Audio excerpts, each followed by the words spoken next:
The Book of Judges.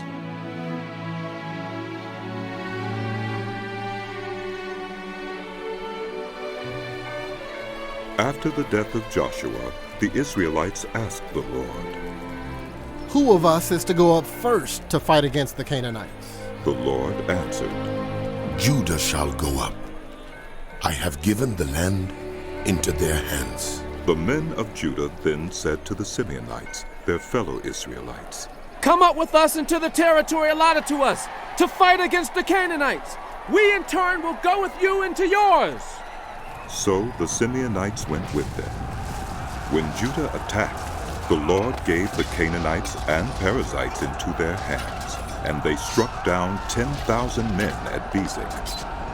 It was there that they found Adoni-Bezek and fought against him, putting to rout the Canaanites and Perizzites. Adoni-Bezek fled, but they chased him and caught him, and cut off his thumbs and big toes.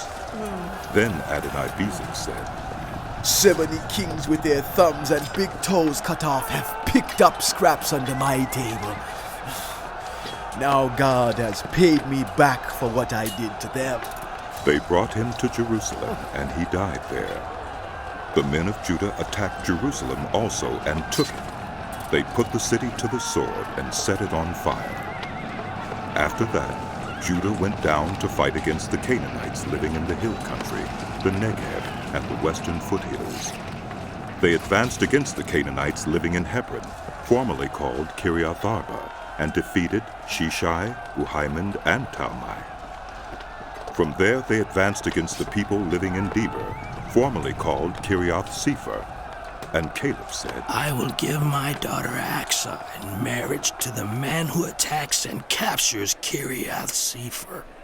Othniel, son of Kenaz, Caleb's younger brother, took it. So Caleb gave his daughter Aksah to him in marriage. One day when she came to Othniel, she urged him to ask her father for a field. When she got off her donkey, Caleb asked her, "What can I do for you?" She replied, "Do me a special favor. Since you have given me land in the Negev, give me also springs of water." So Caleb gave her the upper and lower springs. The descendants of Moses' father-in-law, the Kenite, went up from the city of palms with the people of Judah to live among the inhabitants of the desert of Judah in the Negev near Arad. Then the men of Judah went with the Simeonites, their fellow Israelites, and attacked the Canaanites living in Zephath, and they totally destroyed the city. Therefore it was called Hormah. Judah also took Gaza, Ashkelon, and Ekron, each city with its territory. The Lord was with the men of Judah. They took possession of the hill country, but they were unable to drive the people from the plains because they had chariots fitted with iron. As Moses had promised, Hebron was given to Caleb, who drove from it the 3 sons of Anak. The Benjamites, however, did not drive out the Jebusites who were living in Jerusalem. To this day the Jebusites lived there with the Benjamites. Now the house of Joseph attacked Bethel, and the Lord was with them. When they sent men to spy out Bethel, formerly called Luz, the spies saw a man coming out of the city, and they said to him, "Show us how to get into the city, and we will see that you are treated well." So he showed them, and they put the city to the sword, but spared the man and his whole family. He then went to the land of the Hittites, where he built a city and called it Luz, which is its name to this day. But Manasseh did not drive out the people of Bethshan, or Taanach, or Dor, or Ibleam, or Megiddo, and their surrounding settlements, for the Canaanites were determined to live in that land. When Israel became strong, they pressed the Canaanites into forced labor, but never drove them out completely. Nor did Ephraim drive out the Canaanites living in Gezer, but the Canaanites continued to live there among them. Neither did Zebulun drive out the Canaanites living in Kitron or Nahalal. So these Canaanites lived among them, but Zebulun did subject them to forced labor. Nor did Asher drive out those living in Akko or Sidon or Aleph or Akzib or Helba or Aphek or Rehob. The Asherites lived among the Canaanite inhabitants of the land because they did not drive them out. Neither did Naphtali drive out those living in Beth-Shemesh or Beth-Anath. But the Naphtalites too lived among the Canaanite inhabitants of the land, and those living in Beth-Shemesh and Beth-Anath became forced laborers for them. The Amorites confined the Danites to the hill country, not allowing them to come down into the plain.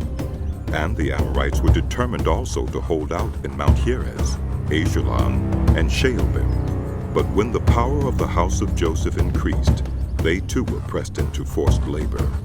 The boundary of the Amorites was from Scorpion Pass to Selah, and the Lord went up from Gilgal to Bochim, and said, I brought you up out of Egypt, and led you into the land that I swore to give to your ancestors.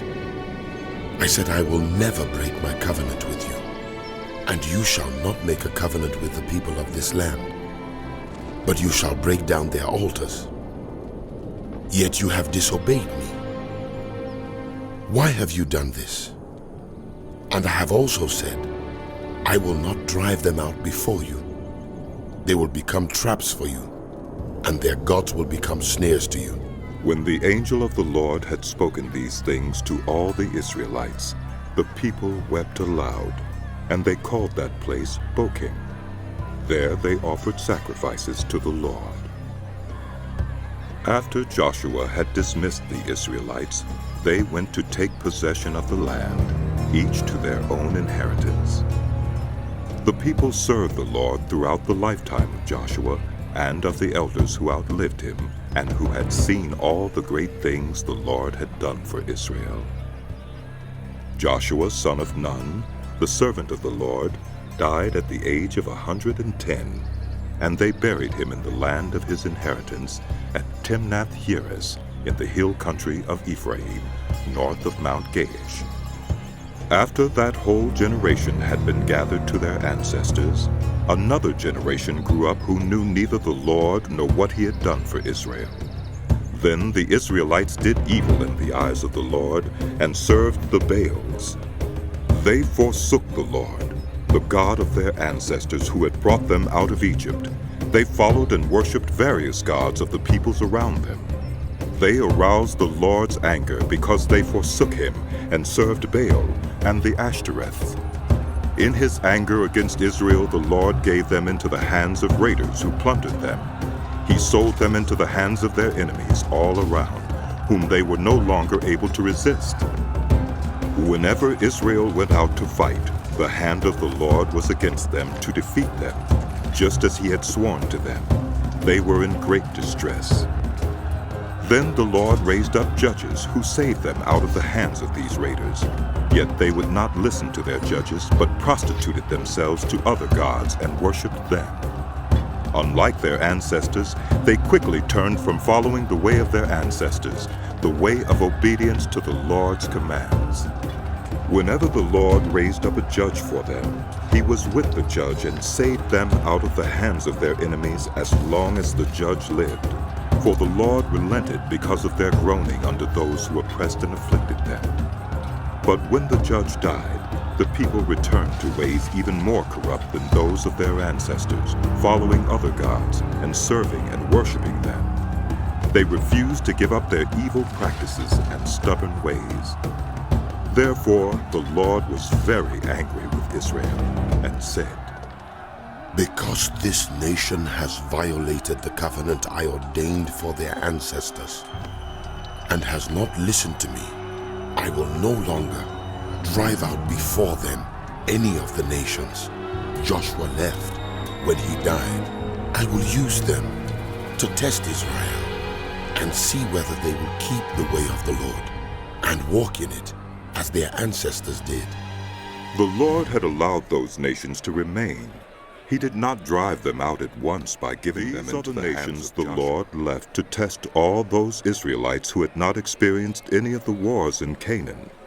He did this only to teach warfare to the descendants of the Israelites who had not had previous battle experience.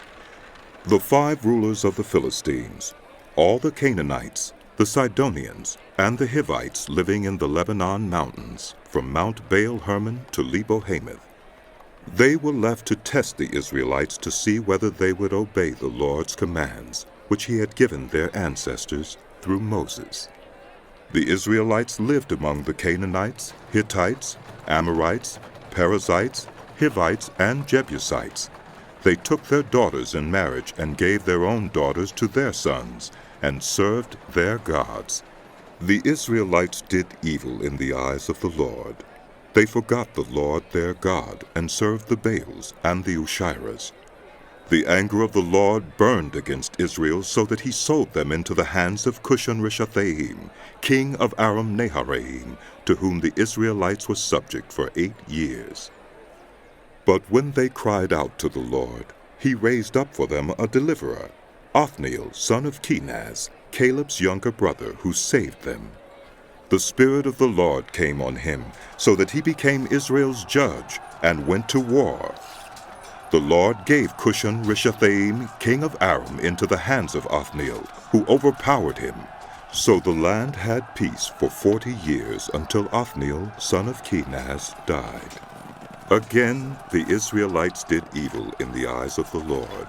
And because they did this evil, the Lord gave Eglon, king of Moab, power over Israel.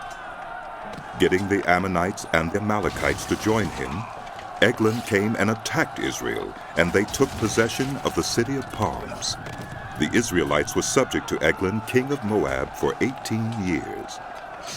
Again the Israelites cried out to the Lord, and he gave them a deliverer, Ehud, a left-handed man, the son of Gera, the Benjamite. The Israelites sent him with tribute to Eglon, king of Moab.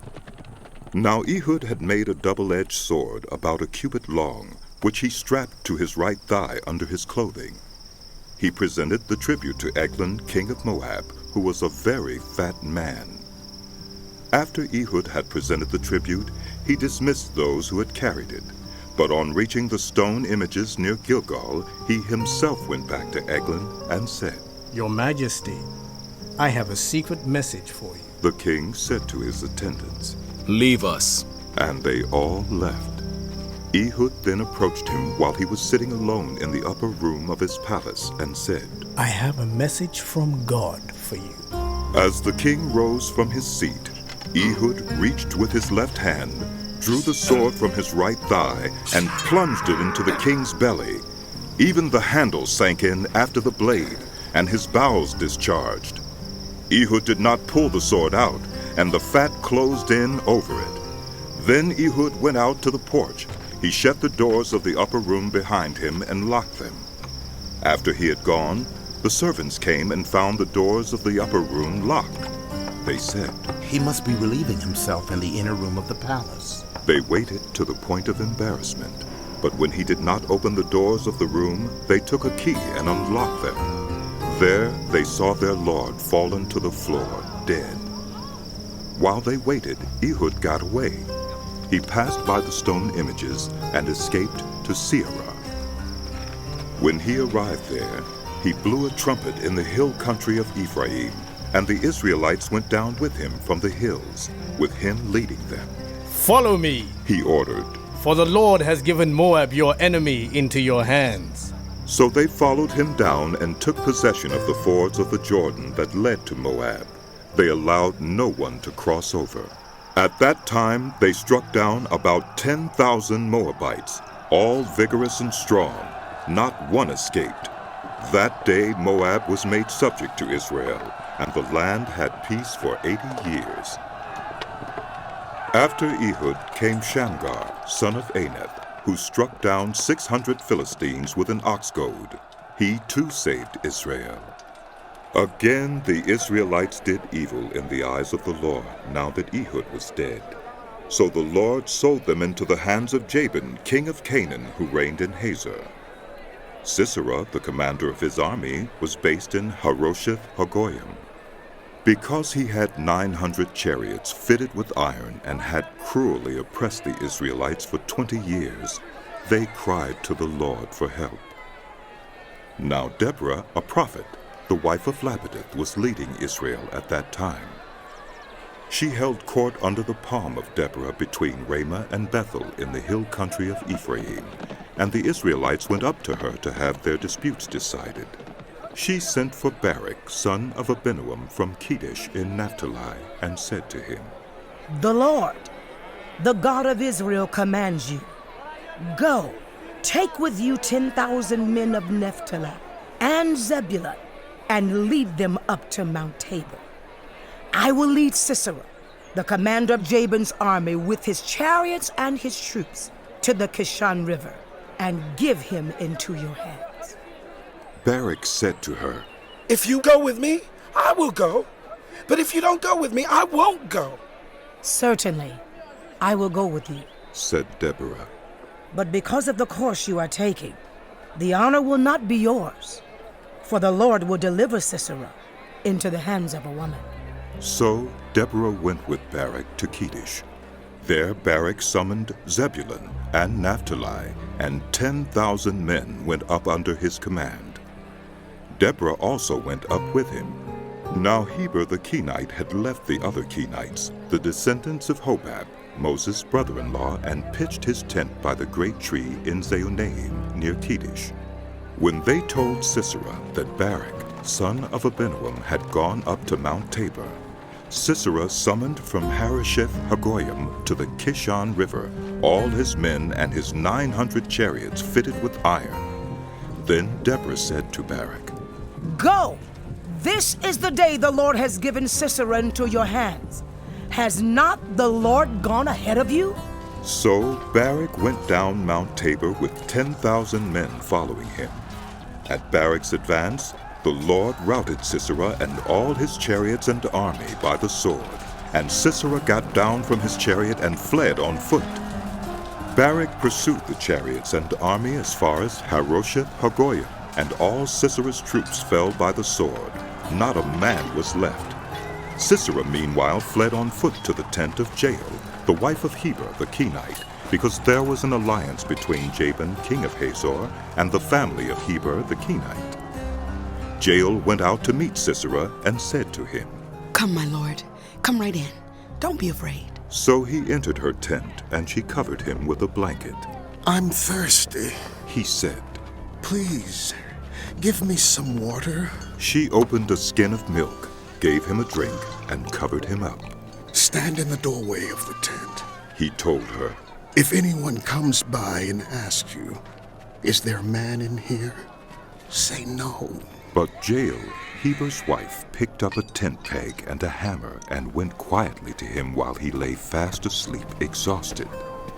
She drove the peg through his temple into the ground, and he died. Just then Barak came by in pursuit of Sisera, and Jael went out to meet him. "Come," she said. "I will show you the man you're looking for." So he went in with her, and there lay Sisera with the tent peg through his temple, dead. On that day God subdued Jabin, king of Canaan, before the Israelites. And the hand of the Israelites pressed harder and harder against Jabin, king of Canaan, until that day Deborah and Barak, son of Abinoam, sang this song. When the princes in Israel take the lead, when the people willingly offer themselves, praise the Lord. Hear this, you kings. Listen, you rulers. Even I, will sing to the Lord. I will praise the Lord, the God of Israel, in song. When you, Lord, went out from Seir, when you marched from the land of Edom, the earth shook, the heavens poured, the clouds poured down water. The mountains quaked before the Lord, the one of Sinai, before the Lord, the God of Israel. In the days of Shamgar, son of Anath, in the days of Jael, the highways were abandoned. Travelers took to winding paths. Villagers in Israel would not fight. They held back until I, Deborah, arose.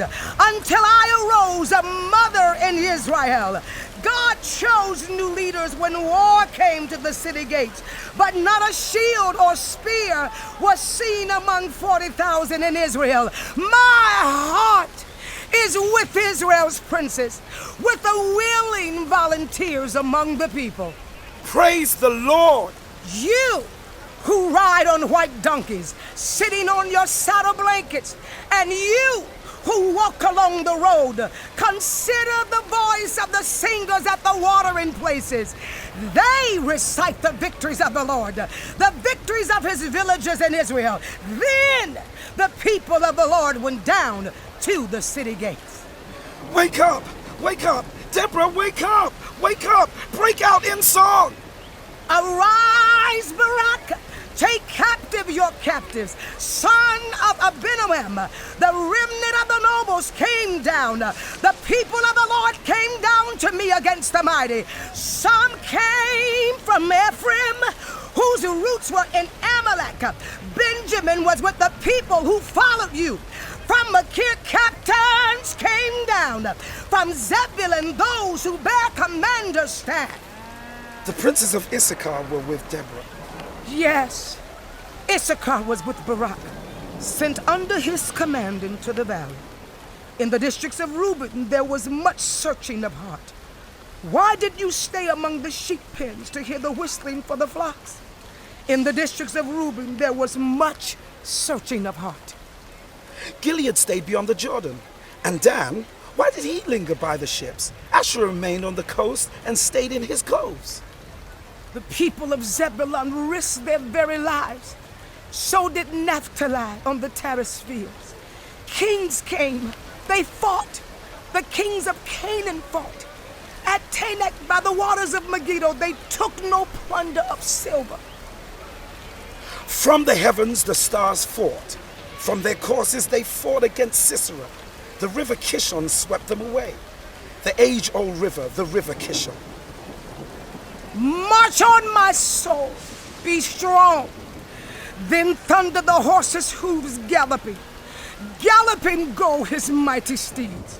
Curse Meroz, said the angel of the Lord. Curse its people bitterly, because they did not come to help the Lord against the mighty. Most blessed of women be Jael, the wife of Heber the Canaanite. Most blessed of 10 dwelling women. He asked for water, and she gave him milk. In a bowl fit for nobles, she brought him curdled milk. Her hand reached for the tent peg, her right hand for the laborer's hammer. She struck Sisera. She crushed his head. She shattered and pierced his temple.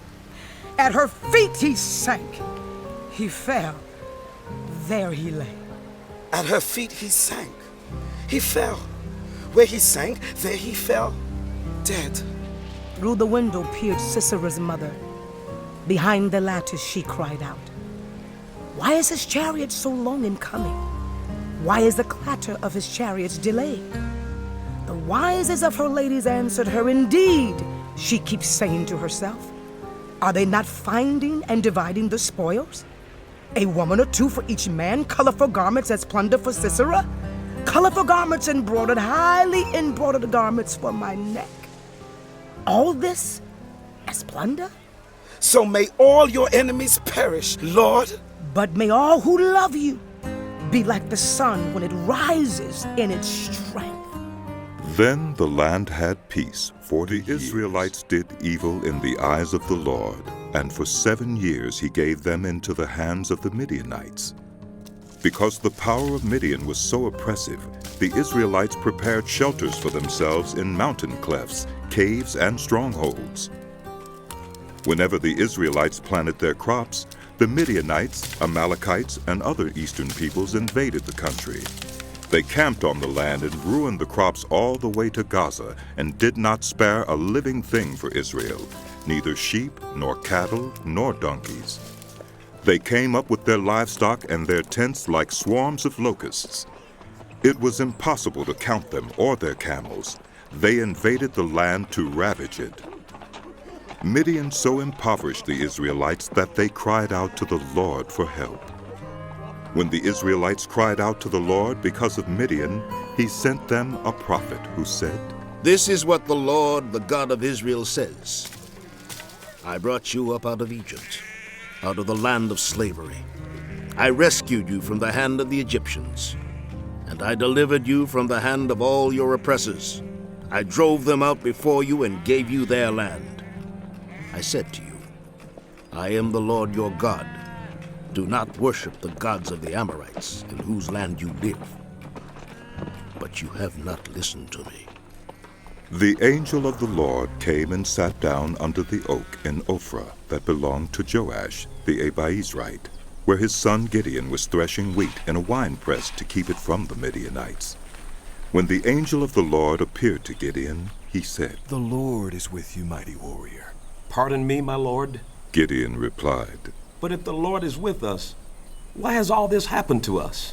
Where are all his wonders that our ancestors told us about when they said, 'Did not the Lord bring us up out of Egypt?' But now the Lord has abandoned us and given us into the hand of Midian." The Lord turned to him and said, "Go in the strength you have, and save Israel out of Midian's hand. Am I not sending you?" "Pardon me, my lord." Gideon replied, "But how can I save Israel? My clan is the weakest in Manasseh, and I am the least in my family." The Lord answered, "I will be with you, and you will strike down all the Midianites together." Gideon replied, "If now I have found favor in your eyes, give me a sign that it is really you talking to me. Please do not go away until I come back and bring my offering and set it before you." And the Lord said, "I will wait until you return." Gideon went in, prepared a young goat, and from an ephah of flour he made bread without yeast. Putting the meat in a basket and its broth in a pot, he brought them out and offered them to him under the oak. The angel of God said to him, "Take the meat and the unleavened bread, place them on this rock, and pour out the broth." And Gideon did so. With the tip of the staff that was in his hand, the angel of the Lord touched the meat and the unleavened bread. Fire flared from the rock, consuming the meat and the bread, and the angel of the Lord disappeared. When Gideon realized that it was the angel of the Lord, he exclaimed, "Ah, sovereign Lord, I have seen the angel of the Lord face to face." But the Lord said to him, "Peace. Do not be afraid. You are not going to die." So Gideon built an altar to the Lord there and called it, "The Lord is Peace." To this day it stands in Ophrah of the Abiezrites. That same night the Lord said to him, "Take the second bull from your father's herd, the one 7 years old. Tear down your father's altar to Baal, and cut down the Asherah pole beside it. Then build a proper kind of altar to the Lord your God on the top of this height. Using the wood of the Asherah pole that you cut down, offer the second bull as a burnt offering." So Gideon took 10 of his servants and did as the Lord told him. But because he was afraid of his family and the townspeople, he did it at night rather than in the daytime. In the morning, when the people of the town got up, there was Baal's altar demolished, with the Asherah pole beside it cut down, and the second bull sacrificed on the newly built altar. They asked each other, "Who did this?" When they carefully investigated, they were told, "Gideon, son of Joash, did it." The people of the town demanded of Joash, "Bring out your son. He must die, because he has broken down Baal's altar and cut down the Asherah pole beside it." But Joash replied to the hostile crowd around him, "Are you going to plead Baal's cause? Are you trying to save him? Whoever fights for him shall be put to death by morning. If Baal really is a god, he can defend himself when someone breaks down his altar." So that day they gave Gideon the name Jerubbaal, saying, "Let Baal contend with him, because he broke down Baal's altar." Now all the Midianites, Amalekites, and other eastern peoples joined forces and crossed over the Jordan and camped in the valley of Jezreel. Then the Spirit of the Lord came on Gideon, and he blew a trumpet, summoning the Abiezrites to follow him. He sent messengers throughout Manasseh, calling them to arms, and also into Asher, Zebulun, and Naphtali, so that they too went up to meet them. Gideon said to God, if you will save Israel by my hand as you have promised, look, I will place a wool fleece on the threshing floor. If there is dew only on the fleece and all the ground is dry, then I will know that you will save Israel by my hand, as you said. And that is what happened. Gideon rose early the next day. He squeezed the fleece and wrung out the dew, a bowl full of water. Then Gideon said to God, Do not be angry with me. Let me make just one more request. Allow me one more test with the fleece, but this time, make the fleece dry and let the ground be covered with dew. That night God did so. Only the fleece was dry. All the ground was covered with dew. Early in the morning, Jerubbaal, that is, Gideon, and all his men camped at the spring of Harod. The camp of Midian was north of them in the valley near the hill of Moreh. The Lord said to Gideon, You have too many men. I cannot deliver Midian into their hands, or Israel would boast against me. My own strength has saved me. Now announce to the army, anyone who trembles with fear may turn back and leave Mount Gilead. So 22,000 men left, while 10,000 remained. But the Lord said to Gideon, There are still too many men. Take them down to the water, and I will sift them for you there. If I say this one shall go with you, he shall go. But if I say this one shall not go with you, he shall not go. So Gideon took the men down to the water. There the Lord told him, Separate those who lap the water with their tongues like a dog from those who kneel down to drink. 300 of them lapped with their hands to their mouths. All the rest got down on their knees to drink. The Lord said to Gideon, With the 300 men that lapped, I will save you and give the Midianites into your hands. Let all the others go, each to his own place. So Gideon sent the rest of the Israelites to their tents, but kept the 300, who took over the provisions and trumpets of the others. Now the camp of Midian lay below him in the valley. During that night the Lord said to Gideon, Get up, go down against the camp, because I am going to give it into your hands. If you are afraid to attack, go down to the camp with your servant Purah, and listen to what they are saying. Afterward, you will be encouraged to attack the camp. So he and Purah, his servant, went down to the outposts of the camp. The Midianites, the Amalekites, and all the other eastern peoples had settled in the valley, thick as locusts. Their camels could no more be counted than the sand on the seashore. Gideon arrived just as a man was telling a friend his dream. I had a dream. He was saying, A round loaf of barley bread came tumbling into the Midianite camp. It struck the tent with such force that the tent overturned and collapsed. His friend responded, This can be nothing other than the sword of Gideon, son of Joash the Israelite. God has given the Midianites and the whole camp into his hands. When Gideon heard the dream and its interpretation, he bowed down and worshipped. He returned to the camp of Israel and called out, Get up! The Lord has given the Midianite camp into your hands. Dividing the 300 men into 3 companies, he placed trumpets and empty jars in the hands of all of them, with torches inside. Watch me, he told them. Follow my lead. When I get to the edge of the camp, do exactly as I do. When I and all who are with me blow our trumpets, then from all around the camp blow yours, and shout for the Lord and for Gideon. Gideon and the 100 men with him reached the edge of the camp at the beginning of the middle watch, just after they had changed the guard. They blew their trumpets and broke the jars that were in their hands. The 3 companies blew the trumpets and smashed the jars, grasping the torches in their left hands and holding in their right hands the trumpets they were to blow. They shouted, A sword for the Lord and for Gideon! While each man held his position around the camp, all the Midianites ran, crying out as they fled. When the 300 trumpets sounded, the Lord caused the men throughout the camp to turn on each other with their swords. The army fled to Bethshittah toward Zererah, as far as the border of Abel-Meholah near Tabith. Israelites from Naphtali, Asher, and all Manasseh were called out, and they pursued the Midianites.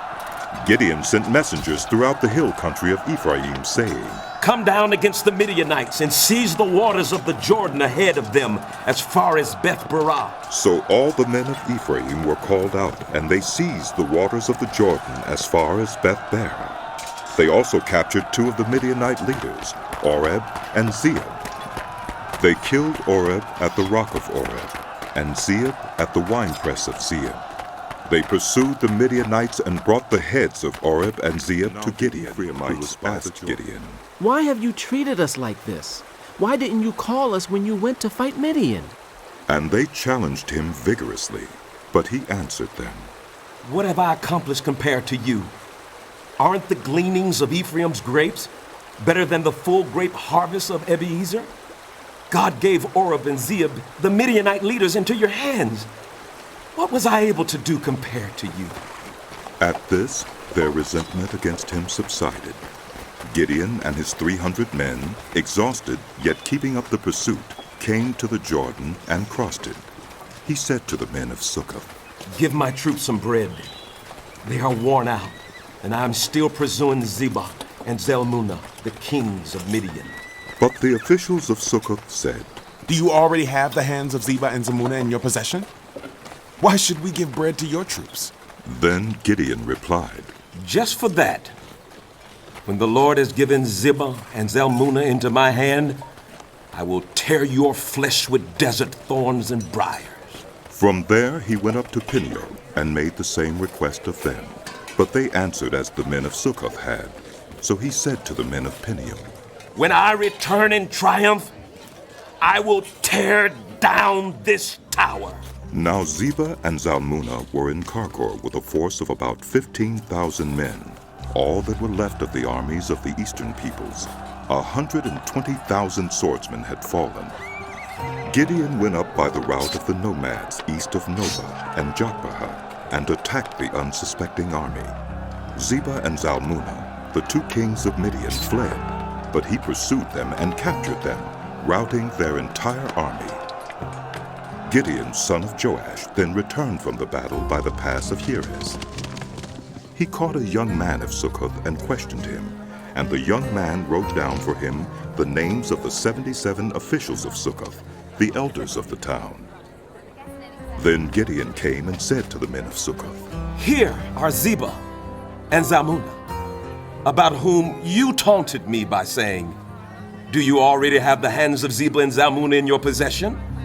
Why should we give bread to your exhausted troops?'" He took the elders of the town and taught the men of Succoth a lesson by punishing them with desert thorns and briars. He also pulled down the tower of Peniel and killed the men of the town. Then he asked Zebah and Zalmunna, "What kind of men did you kill at Tabor?" "Men like you," they answered, "each one with the bearing of a prince." Gideon replied, "Those were my brothers, the sons of my own mother. As surely as the Lord lives, if you had spared their lives, I would not kill you." Turning to Jether, his oldest son, he said, "Kill them." But Jether did not draw his sword because he was only a boy and was afraid. Zebah and Zalmunna said, "Come, do it yourself. As is the man, so is his strength." So Gideon stepped forward and killed them, and took the ornaments off their camels' necks. The Israelites said to Gideon, "Rule over us, you, your son, and your grandson, because you have saved us from the hand of Midian." But Gideon told them, "I will not rule over you, nor will my son rule over you. The Lord will rule over you." And he said, "I do have one request, that each of you give me an earring from your share of the plunder." It was the custom of the Ishmaelites to wear gold earrings. They answered, "We'll be glad to give them." So they spread out a garment, and each of them threw a ring from his plunder onto it. The weight of the gold rings he asked for came to 1,700 shekels, not counting the ornaments, the pendants, and the purple garments worn by the kings of Midian, or the chains that were on their camels' necks. Gideon made the gold into an ephod, which he placed in Ophrah, his town. All Israel prostituted themselves by worshiping it there, and it became a snare to Gideon and his family. Thus Midian was subdued before the Israelites and did not raise its head again. During Gideon's lifetime, the land had peace 40 years. Jerubbaal, son of Joash, went back home to live. He had 70 sons of his own, for he had many wives. His concubine who lived in Shechem also bore him a son, whom he named Abimelech. Gideon, son of Joash, died at a good old age and was buried in the tomb of his father Joash in Ophrah of the Abiezrites.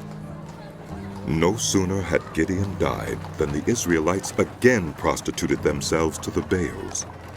They set up Baal-berith as their god, and did not remember the Lord their God, who had rescued them from the hands of all their enemies on every side. They also failed to show any loyalty to the family of Jerubbaal, that is Gideon, in spite of all the good things he had done. Son of Jerubbaal went to his mother's brothers in Shechem and said to them and to all his mother's clan, "Ask all the citizens of Shechem, which is better for you, to have all 70 of Jerubbaal's sons rule over you, or just one man? Remember, I am your flesh and blood." When the brothers repeated all this to the citizens of Shechem, they were inclined to follow Abimelech, for they said, "He is related to us." They gave him 70 shekels of silver from the temple of Baal-berith, and Abimelech used it to hire reckless scoundrels who became his followers. He went to his father's home in Ophrah, and on one stone murdered his 70 brothers, the sons of Jerubbaal. But Jotham, the youngest son of Jerubbaal, escaped by hiding. Then all the citizens of Shechem and Beth Millo gathered beside the great tree at the pillar in Shechem to crown Abimelech king. When Jotham was told about this, he climbed up on the top of Mount Gerizim and shouted to them, "Listen to me, citizens of Shechem, so that God may listen to you. One day the trees went out to anoint a king for themselves. They said to the olive tree, 'Be our king.' But the olive tree answered, 'Should I give up my oil, by which both gods and human beings are honored, to hold sway over the trees?' Next the tree said to the fig tree, 'Come and be our king.' But the fig tree replied, 'Should I give up my fruit, so good and sweet, to hold sway over the trees?' Then the tree said to the vine, 'Come and be our king.' But the vine answered, 'Should I give up my wine, which cheers both gods and human beings, to hold sway over the trees?' Finally, all the trees said to the thorn bush, 'Come and be our king.' The thorn bush said to the trees, 'If you really want to anoint me king over you, come and take refuge in my shade.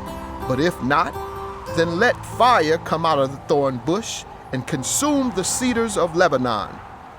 Have you acted honorably and in good faith by making Abimelech king? Have you been fair to Jerubbaal and his family? Have you treated him as he deserves? Remember that my father fought for you and risked his life to rescue you from the hand of Midian. But today you have revolted against my father's family. You have murdered his 70 sons on a single stone and have made Abimelech, the son of his female slave, king over the citizens of Shechem because he is related to you. So have you acted honorably and in good faith toward Jerubbaal and his family today? If you have, may Abimelech be your joy, and may you be his too. But if you have not, let fire come out from Abimelech and consume you, the citizens of Shechem and Beth Millo, and let fire come out from you, the citizens of Shechem and Beth Millo, and consume Abimelech." Then Jotham fled, escaping to Beor, and he lived there because he was afraid of his brother Abimelech. After Abimelech had governed Israel 3 years, God stirred up animosity between Abimelech and the citizens of Shechem, so that they acted treacherously against Abimelech. God did this in order that the crime against Jerubbaal's 70 sons, the shedding of their blood, might be avenged on their brother Abimelech, and on the citizens of Shechem, who had helped him murder his brothers. In opposition to him, these citizens of Shechem set an ambush on the hilltops to rob everyone who passed by, and this was reported to Abimelech. Now Gaal, son of Ebed, moved with his brothers into Shechem, and its citizens put their confidence in him. After they had gone out into the fields and gathered the grapes and trodden them, they held a festival in the temple of their God. While they were eating and drinking, they cursed Abimelech. Then Gaal, son of Ebed, said, "Who is Abimelech, and who is Shechem that we should be subject to him? Isn't he Jerubbaal's son, and isn't Zebul his deputy? Serve the people of Hamor, Shechem's father. Why should we serve Abimelech? If only this people were under my command, then I would get rid of him. I would say to Abimelech, call out your whole army." When Zebul, the governor of the city, heard what Gaal, son of Ebed, said, he was very angry. Under cover, he sent messengers to Abimelech, saying, Gaal, son of Ebed, and his relatives have come to Shechem and are stirring up the city against you. Now then, during the night, you and your men should come and lie in wait in the fields. In the morning, at sunrise, advance against the city. When Gaal and his men come out against you, do whatever your hand finds to do. So Abimelech and all his troops set out by night and took up concealed positions near Shechem in 4 companies. Now Gaal, son of Ebed, had gone out and was standing at the entrance of the city gate just as Abimelech and his troops came out from their hiding place. When Gaal saw them, he said to Zebul, "Look, people are coming down from the tops of the mountains."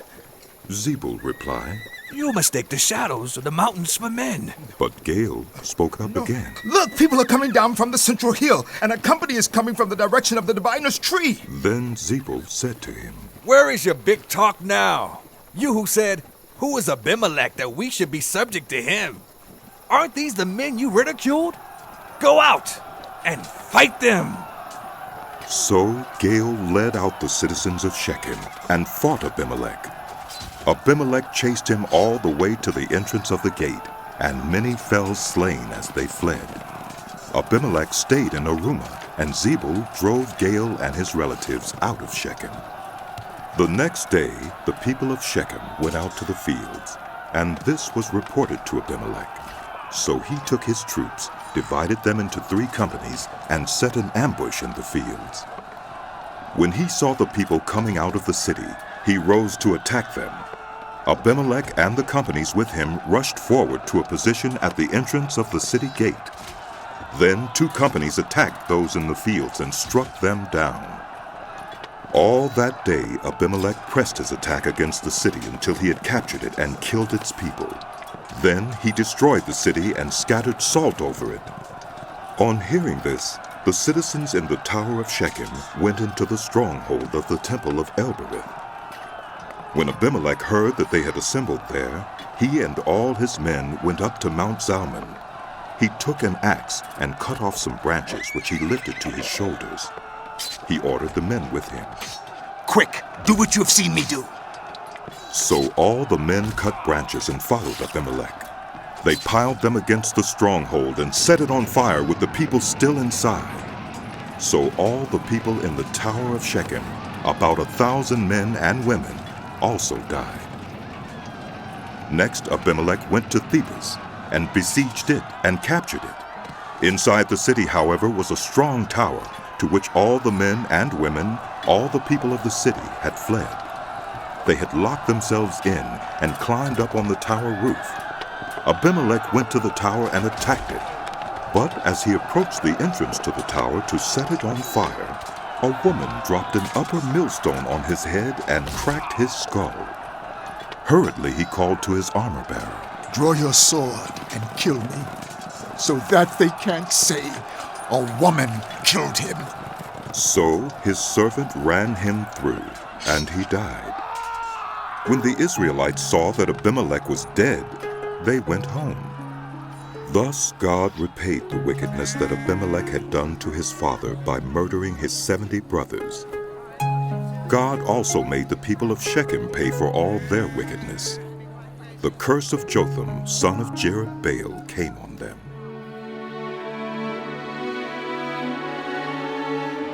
The book of Judges continued.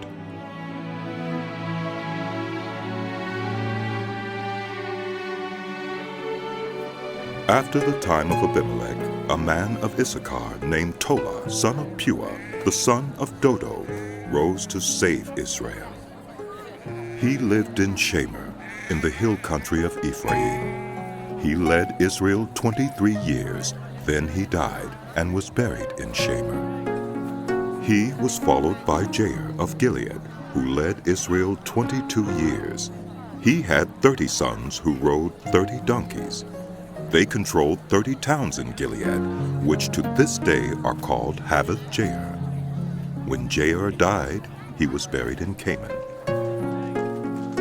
Again the Israelites did evil in the eyes of the Lord.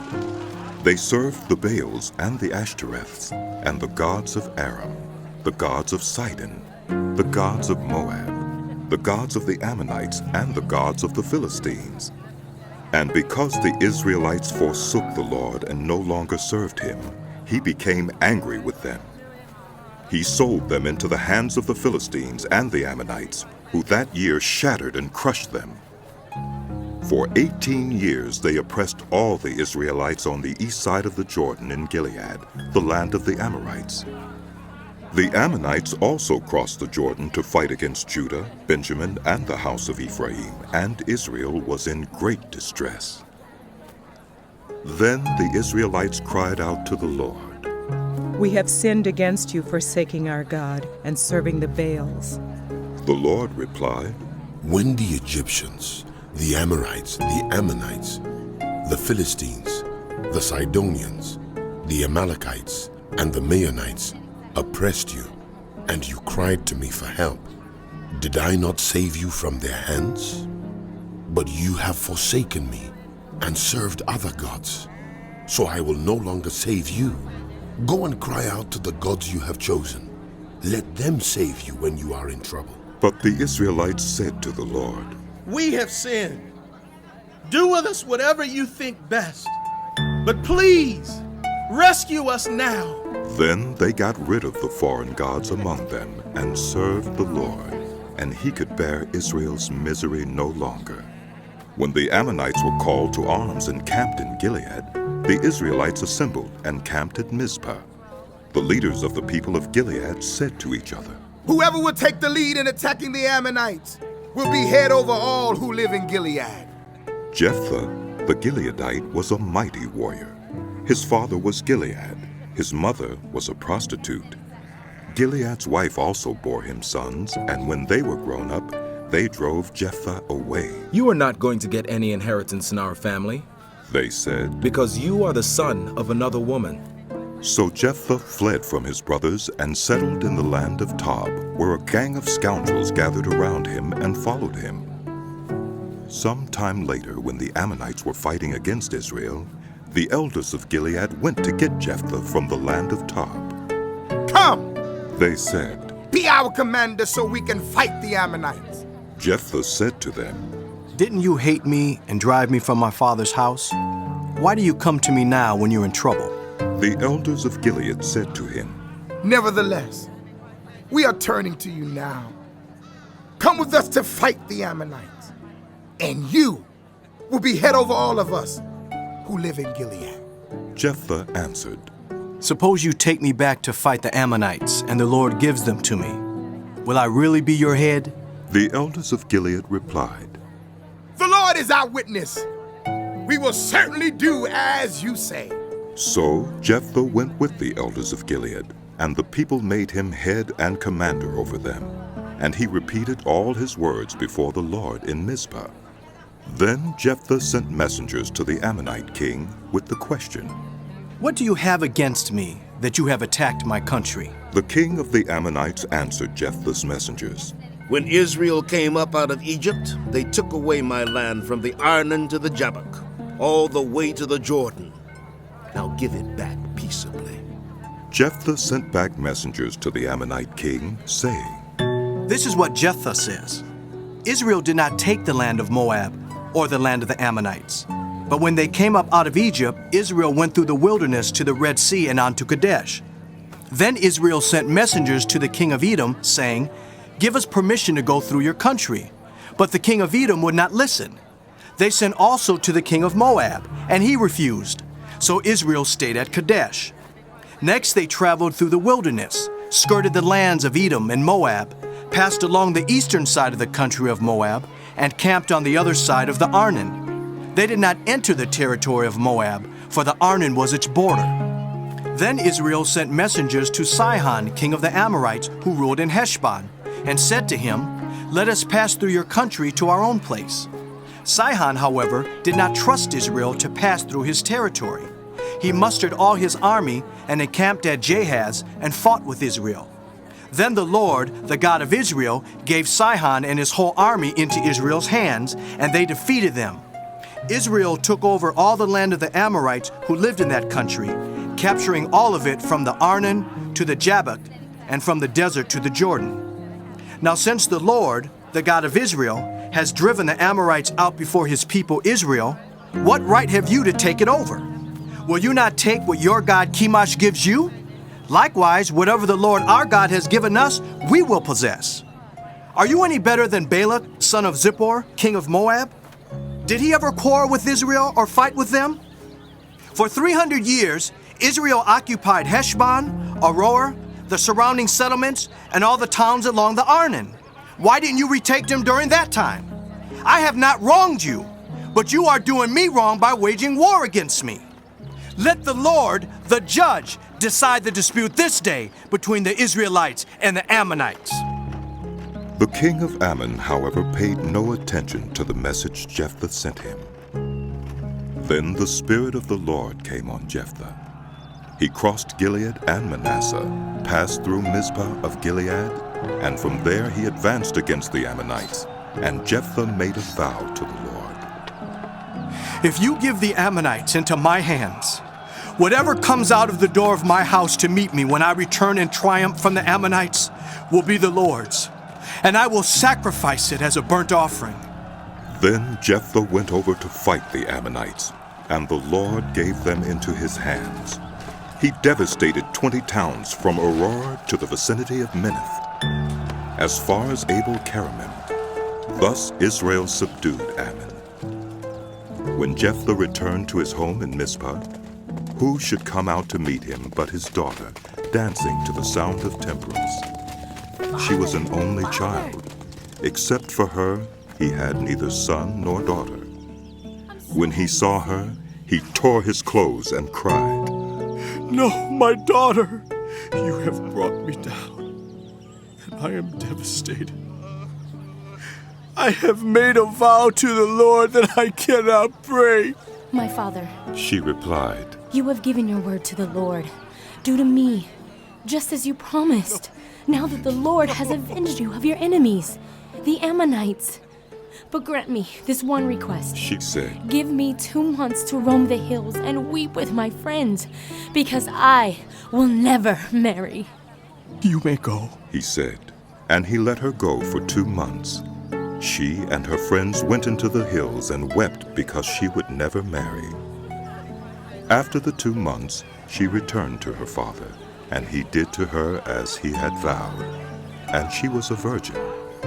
From this comes the Israelite tradition that each year the young women of Israel go out for 4 days to commemorate the daughter of Jephthah. The forces were called out, and they crossed over to Zaphon and said to Jephthah, Why did you go to fight the Ammonites without calling us to go with you? We're going to burn down your house over your head. Jephthah answered, I and my people were engaged in a great struggle with the Ammonites, and although I called, you didn't save me out of their hands. When I saw that you wouldn't help, I took my life in my hands and crossed over to fight the Ammonites, and the Lord gave me the victory over them. Now why have you come up today to fight me? Jephthah then called together the men of Gilead and fought against Ephraim. The Gileadites struck them down, because the Ephraimites had said, "You Gileadites are renegades from Ephraim and Manasseh." The Gileadites captured the fords of the Jordan leading to Ephraim. And whenever a survivor of Ephraim said, "Let me cross over," the Gileadites asked him, "Are you an Ephraimite?" If he replied, "No," they said, "All right, say Shibboleth." If he said, Sibboleth, because he could not pronounce the word correctly, they seized him and killed him at the fords of the Jordan. 42,000 Ephraimites were killed at that time. Jephthah led Israel 6 years. Then Jephthah the Gileadite died and was buried in a town in Gilead. After him, Ibzan of Bethlehem led Israel. He had 30 sons and 30 daughters. He gave his daughters away in marriage to those outside his clan. And for his sons, he brought in 30 young women as wives from outside his clan. Ibzan led Israel 7 years. Then Ibzan died and was buried in Bethlehem. After him, Elon the Zebulunite led Israel 10 years. Then Elon died and was buried in Ajalon in the land of Zebulun. After him, Abdon, son of Hillel from Pirathon, led Israel. He had 40 sons and 30 grandsons who rode on 70 donkeys. He led Israel 8 years. Then Abdon, son of Hillel, died and was buried at Pirathon in Ephraim in the hill country of the Amalekites. Again the Israelites did evil in the eyes of the Lord. So the Lord delivered them into the hands of the Philistines for 40 years. A certain man of Zorah named Manoah, from the clan of the Danites, had a wife who was childless, unable to give birth. The angel of the Lord appeared to her and said, "You are barren and childless, but you're going to become pregnant and give birth to a son. Now, see to it that you drink no wine or other fermented drink, and that you do not eat anything unclean. You will become pregnant and have a son whose head is never to be touched by a razor, because the boy is to be a Nazirite, dedicated to God from the womb. He will begin to deliver Israel from the hands of the Philistines." Then the woman went to her husband and told him, "A man of God came to me. He looked like an angel of God, very awesome. I didn't ask him where he came from, and he didn't tell me his name. But he said to me, 'You will become pregnant and have a son. Now then, drink no wine or other fermented drink, and do not eat anything unclean, because the boy will be a Nazirite of God from the womb until the day of his death.'" Then Manoah prayed to the Lord. "Pardon your servant, Lord. I beg you to let the man of God you sent to us come again to teach us how to bring up the boy who is to be born." God heard Manoah, and the angel of God came again to the woman while she was out in the field. But her husband Manoah was not with her. The woman hurried to tell her husband. "He's here, the man who appeared to me the other day." Manoah got up and followed his wife. When he came to the man, he said, "Are you the man who talked to my wife?" "I am," he said. So Manoah asked him, "When your words are fulfilled, what is to be the rule that governs the boy's life and work?" The angel of the Lord answered, "Your wife must do all that I have told her. She must not eat anything that comes from the grapevine, nor drink any wine or other fermented drink, nor eat anything unclean. She must do everything I have commanded her." Manoah said to the angel of the Lord, "We would like you to stay until we prepare a young goat for you." The angel of the Lord replied, "Even though you detain me, I will not eat any of your food. But if you prepare a burnt offering, offer it to the Lord." Manoah did not realize that it was the angel of the Lord.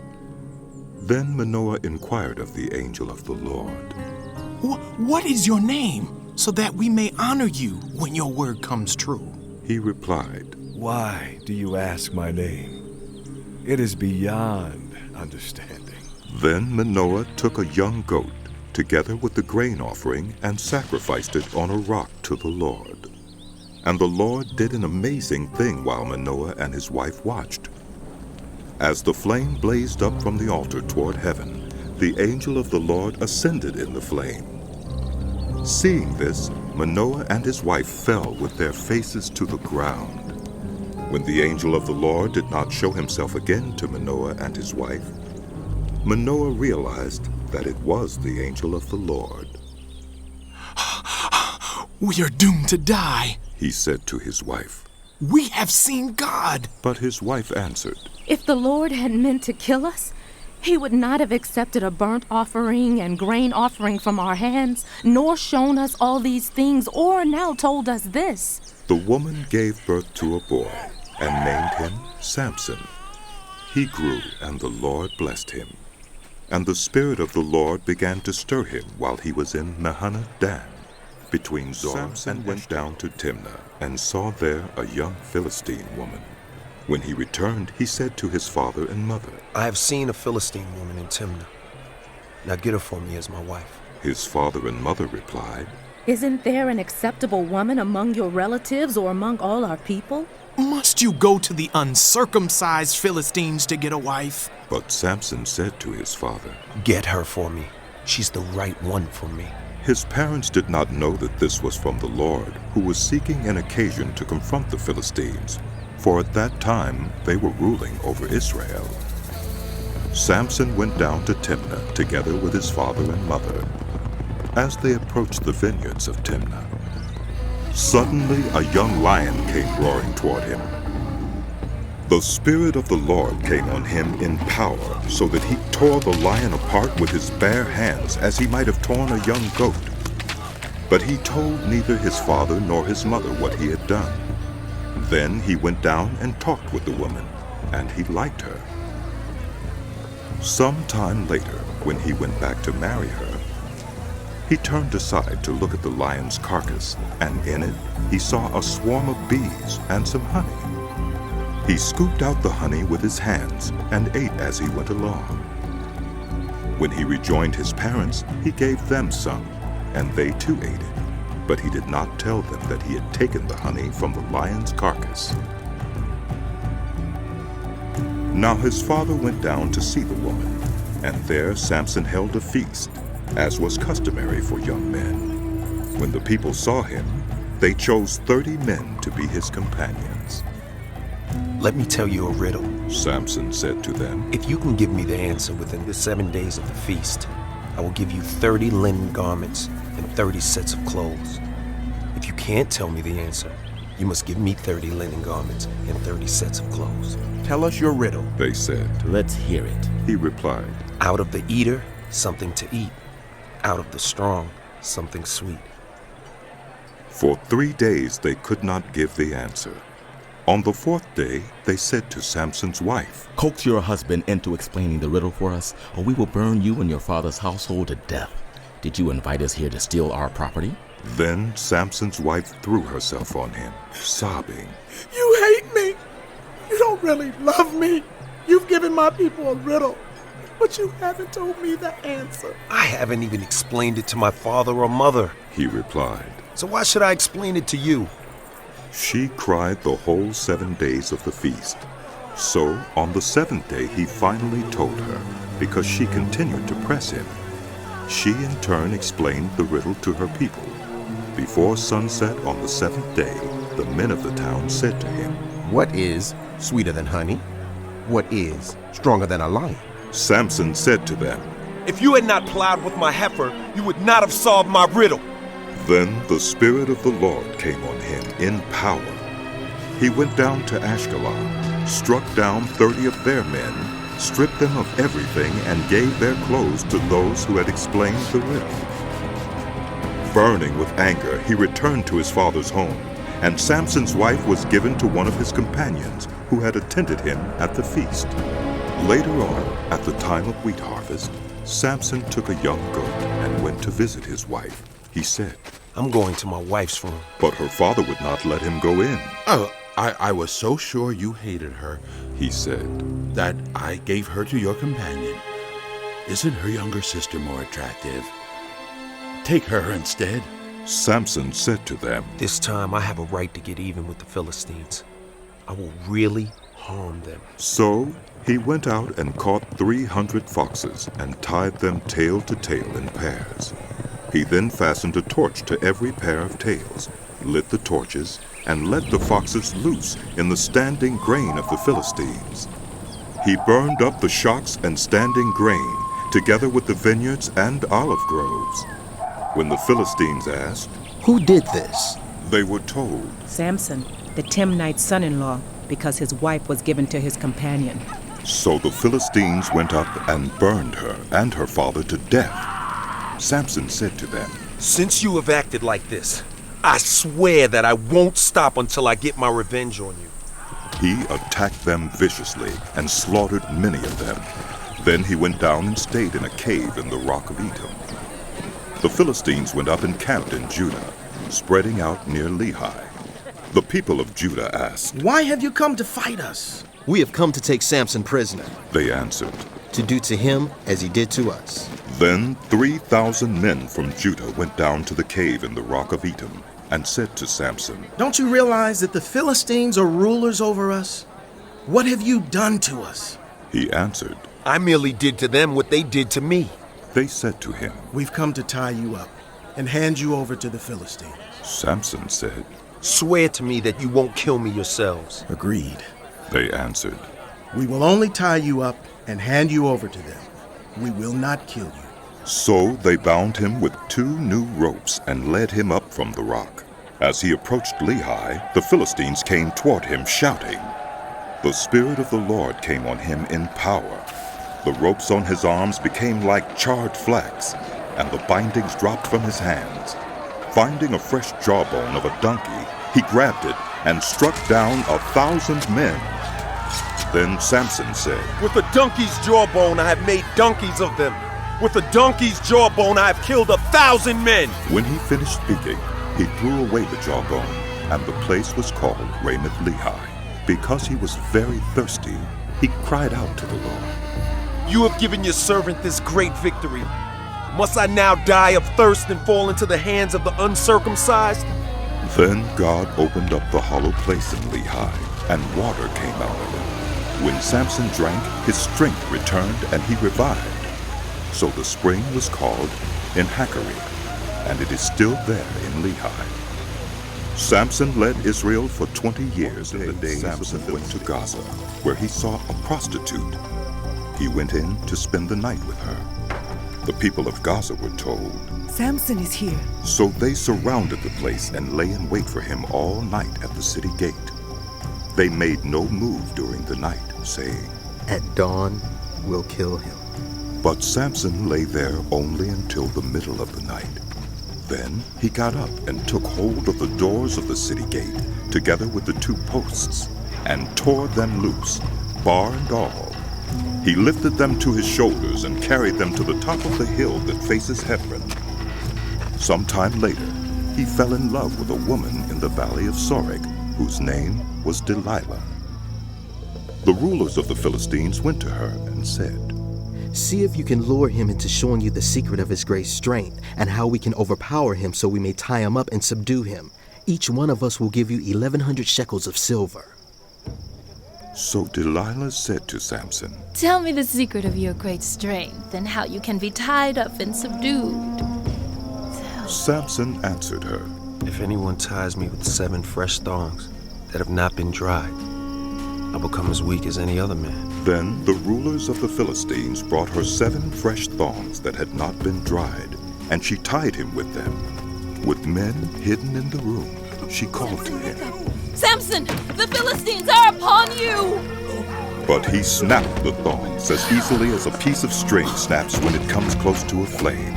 So the secret of his strength was not discovered. Then Delilah said to Samson, "You have made a fool of me. You lied to me. Come now, tell me how you can be tied." He said, "If anyone ties me securely with new ropes that have never been used, I become as weak as any other man." So Delilah took new ropes and tied him with them. Then, with men hidden in the room, she called to him, "Samson, the Philistines are upon you!" But he snapped the ropes off his arms as if they were threads. Delilah then said to Samson, Until now, you have been making a fool of me and lying to me. Tell me how you can be tied.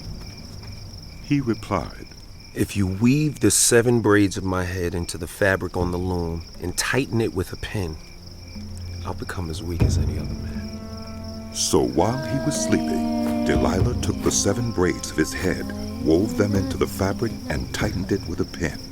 Again she called to him. Samson, the Philistines are upon you. He awoke from his sleep and pulled up the pin and the loom with the fabric. Samson. Then she said to him, How can you say, I love you, when you won't confide in me? This is the 3rd time you have made a fool of me and haven't told me the secret of your great strength. With such nagging, she prodded him day after day until he was tired to death. You don't know. So he told her everything. No razor has ever been used on my head, he said. Because I've been a Nazirite dedicated to God from my mother's womb, if my head was shaved, my strength would leave me, and I will become as weak as any other man. When Delilah saw that he had told her everything, she sent word to the rulers of the Philistines. Come back once more. He has told me everything. So the rulers of the Philistines returned with the silver in their hands. Having put him to sleep on her lap, she called for someone to shave off the 7 braids of his hair, and so began to subdue him. And his strength left him. Then she called, Samson! The Philistines are upon you! He awoke from his sleep and thought, I'll go out as before and shake myself free. But he did not know that the Lord had left him. Then the Philistines seized him, gouged out his eyes, and took him down to Gaza.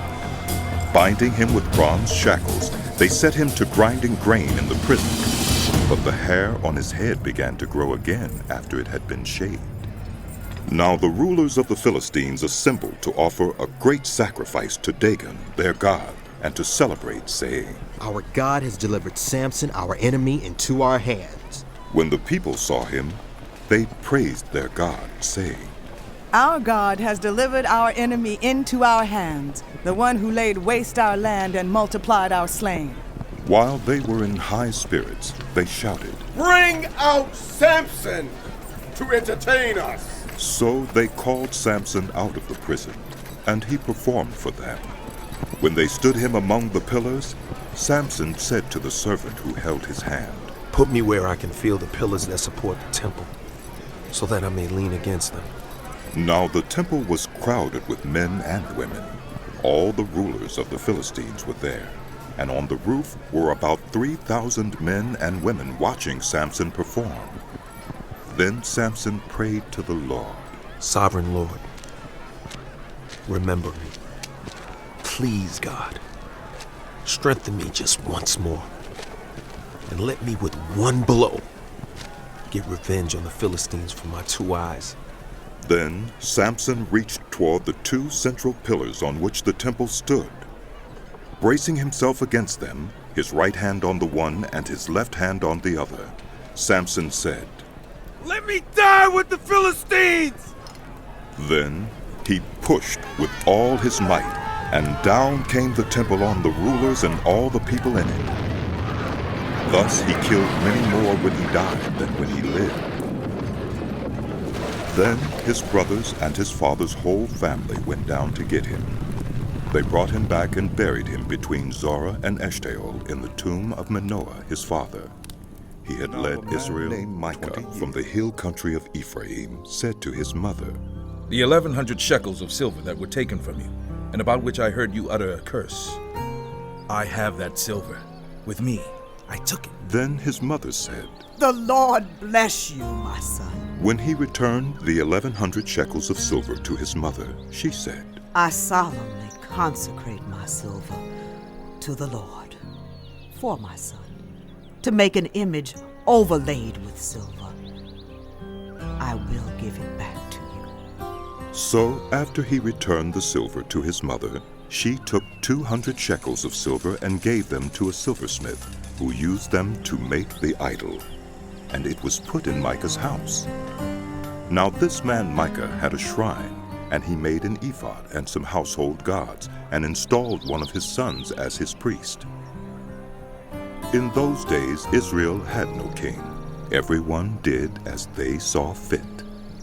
A young Levite from Bethlehem in Judah, who had been living within the clan of Judah, left that town in search of some other place to stay. On his way, he came to Micah's house in the hill country of Ephraim.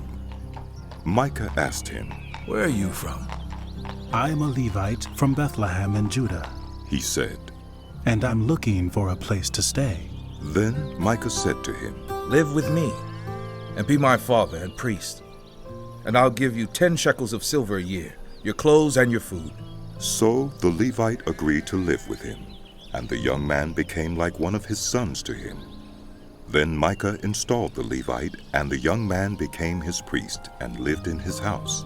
And Micah said, "Now I know that the Lord will be good to me, since this Levite has become my priest."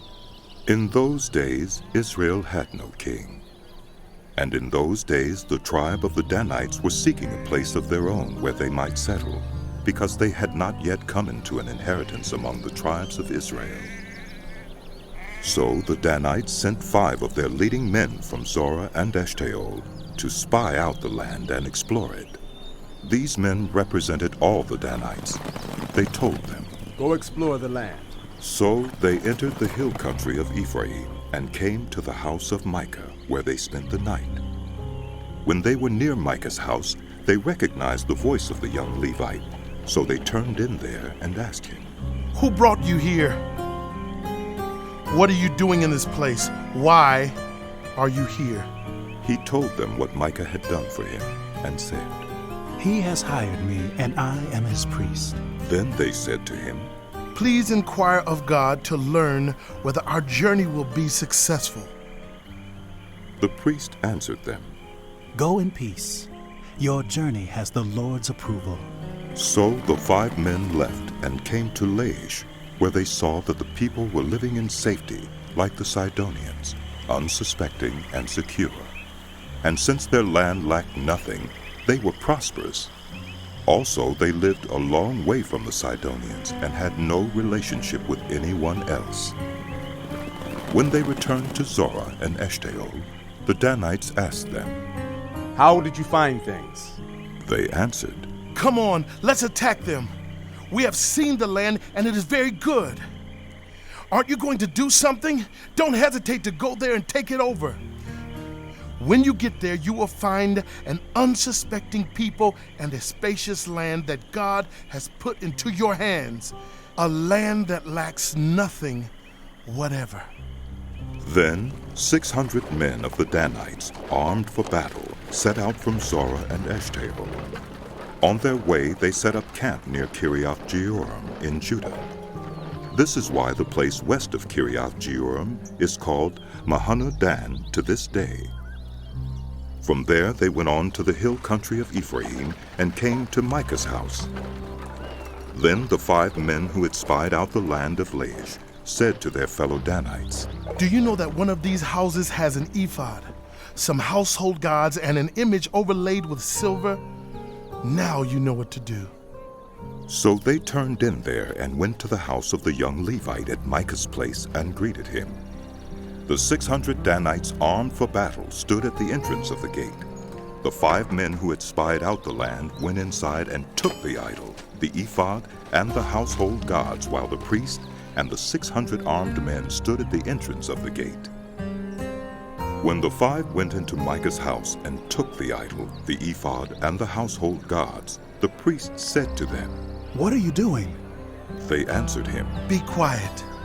Don't say a word. Come with us and be our father and priest. Isn't it better that you serve a tribe and clan in Israel as priests rather than just one man's household?" The priest was very pleased. He took the ephod, the household gods, and the idol, and went along with the people. Putting their little children, their livestock, and their possessions in front of them, they turned away and left. When they had gone some distance from Micah's house, the men who lived near Micah were called together and overtook the Danites. As they shouted after them, the Danites turned and said to Micah, What's the matter with you that you called out your men to fight? He replied, You took the gods I made, and my priest, and went away. What else do I have? How can you ask, what's the matter with you? The Danites answered, Don't argue with us, or some of the men may get angry and attack you, and you and your family will lose your lives. So the Danites went their way, and Micah, seeing that they were too strong for him, turned around and went back home. Then they took what Micah had made, and his priest, and went on to Laish against a peaceful and unsuspecting people. They attacked them with the sword and burned down their city. There was no one to rescue them because they lived a long way from Sidon and had no relationship with anyone else. The city was in a valley near Beth Rehob. The Danites rebuilt the city and settled there.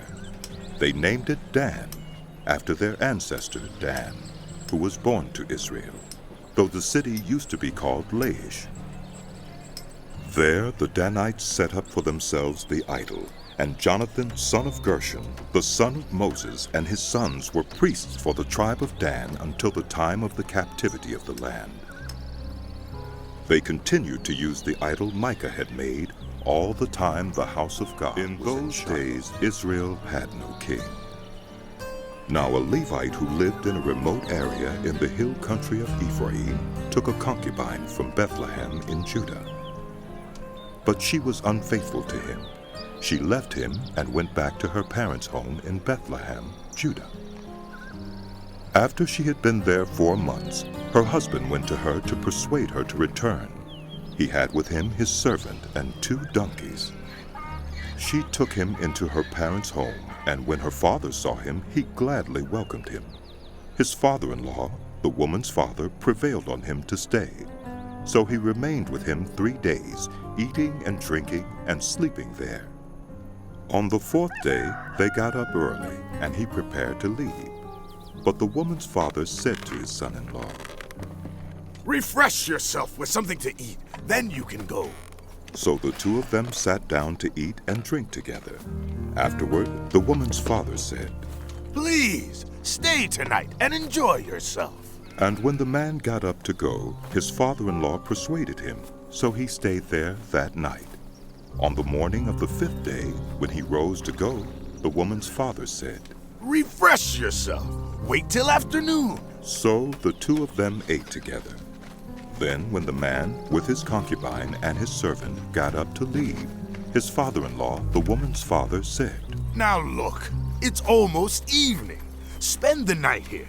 The day is nearly over. Stay and enjoy yourself. Early tomorrow morning, you can get up and be on your way home. But, unwilling to stay another night, the man left and went toward Jebus, that is, Jerusalem, with his 2 saddled donkeys and his concubine. When they were near Jebus and the day was almost gone, the servant said to his master, Come, let's stop at the city of the Jebusites and spend the night. His master replied, No, we won't go into any city whose people are not Israelites. We will go on to Gibeah. He added, Come, let's try to reach Gibeah or Ramah and spend the night in one of those places. So they went on, and the sun set as they neared Gibeah in Benjamin. There they stopped to spend the night. They went and sat in the city square, but no one took them in for the night. That evening an old man from the hill country of Ephraim, who was living in Gibeah, the inhabitants of the place were Benjamites, came in from his work in the fields. When he looked and saw the traveler in the city square, the old man asked, Where are you going? Where did you come from?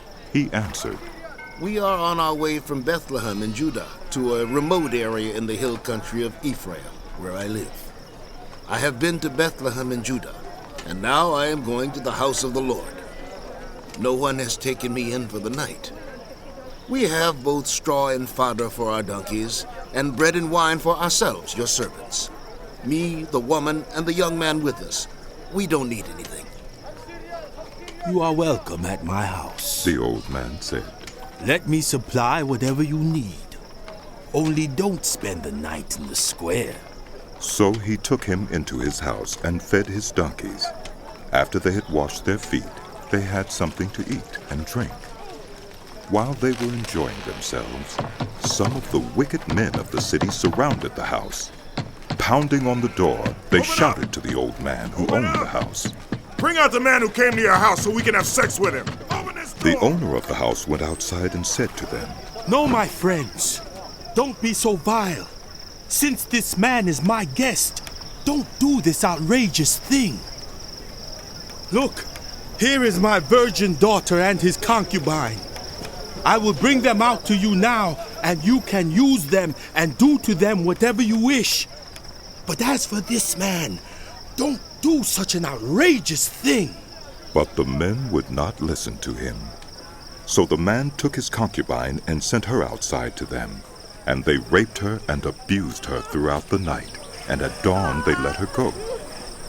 At daybreak the woman went back to the house where her master was staying, fell down at the door, and lay there until daylight.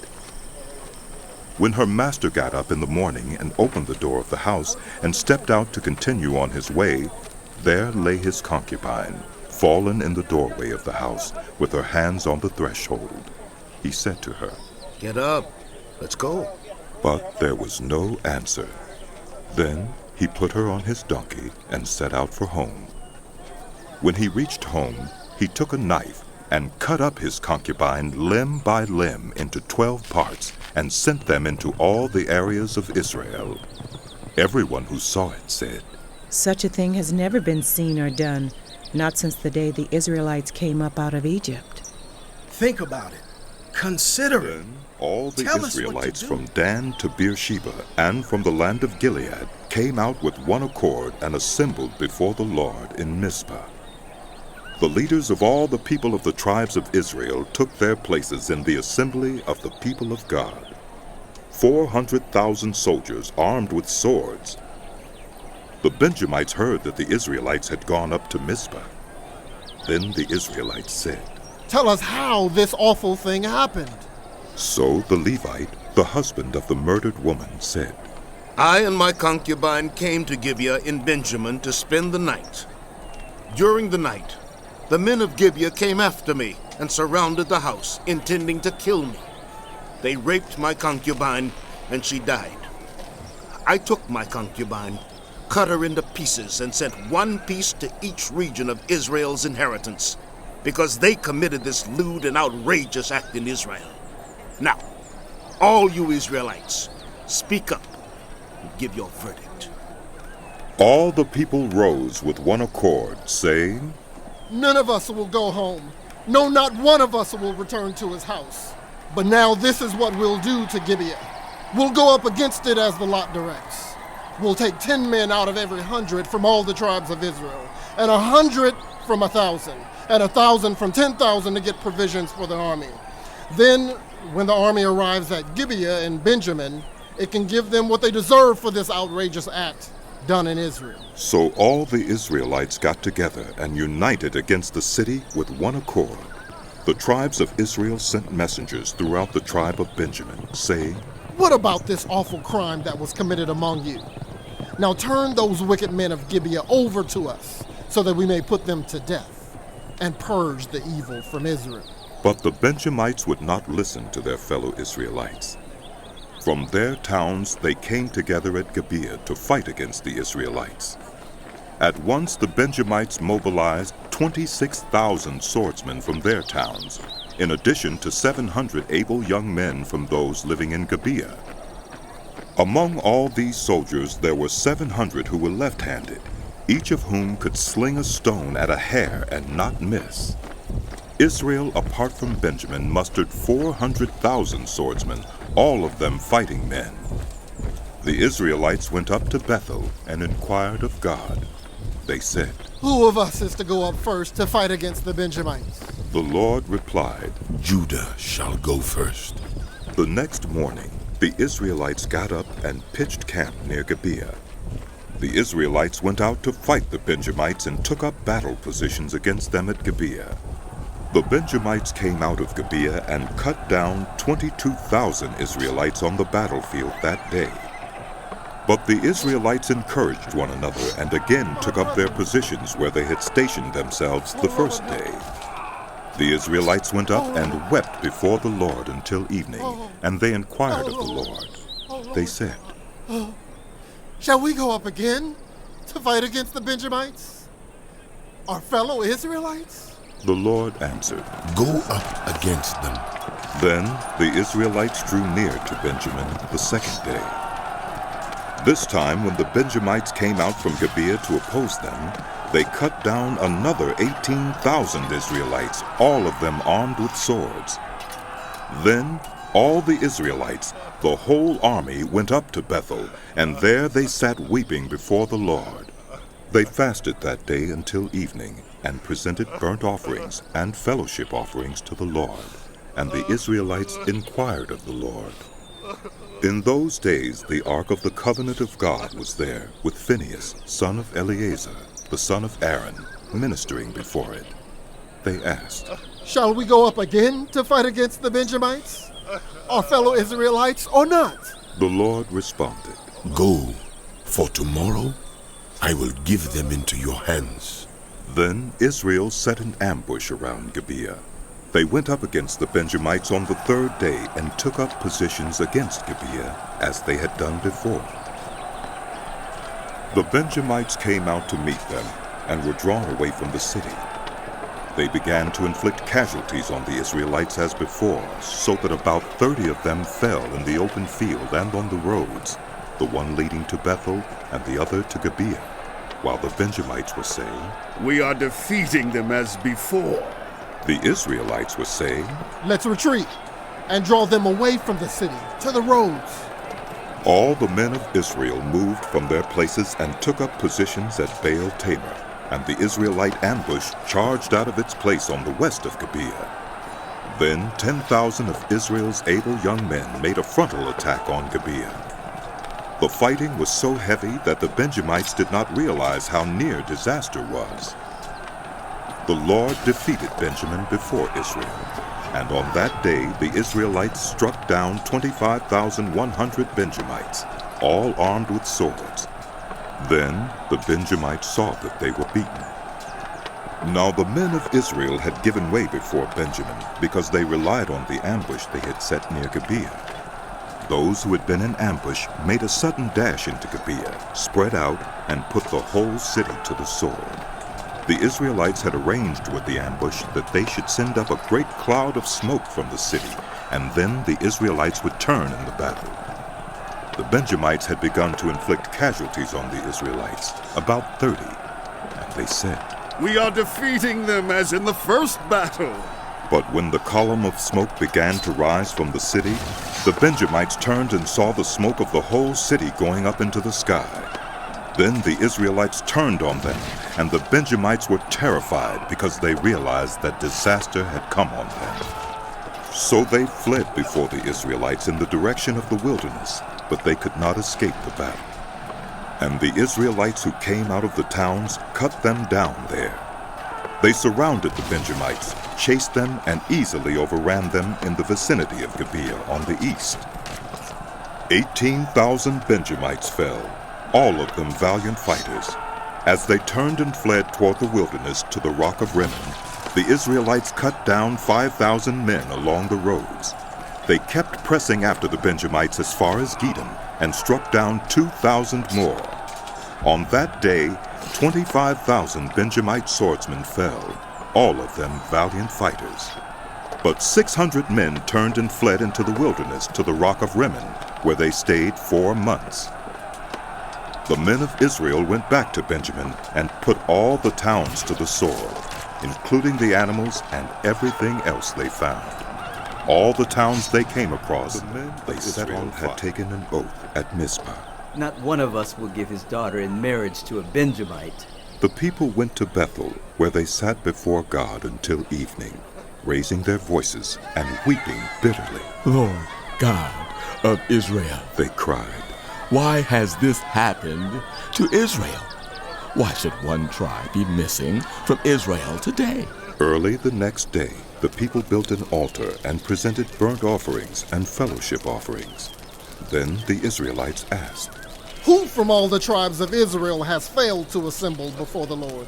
For they had taken a solemn oath that anyone who failed to assemble before the Lord at Mizpah was to be put to death. Now the Israelites grieved for Benjamin, one of their tribes. Today, one tribe is cut off from Israel. They said, "How can we provide wives for those who are left, since we have taken an oath by the Lord not to give them any of our daughters in marriage?" Then they asked, "Which one of the tribes of Israel failed to assemble before the Lord at Mizpah?" They discovered that no one from Jabesh Gilead had come to the camp for the assembly. For when they counted the people, they found that none of the people of Jabesh Gilead were there. So the assembly sent 12,000 fighting men with instructions to go to Jabesh Gilead and put to the sword those living there, including the women and children. This is what you are to do. They said, "Kill every male and every woman who is not a virgin."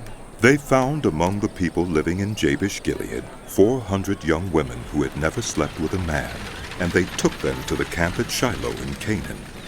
Then the whole assembly sent an offer of peace to the Benjamites at the rock of Rimmon. So the Benjamites returned at that time and were given the women of Jabesh Gilead who had been spared. But there were not enough for all of them. The people grieved for Benjamin because the Lord had made a gap in the tribes of Israel. And the elders of the assembly said, "With the women of Benjamin destroyed, how shall we provide wives for the men who are left?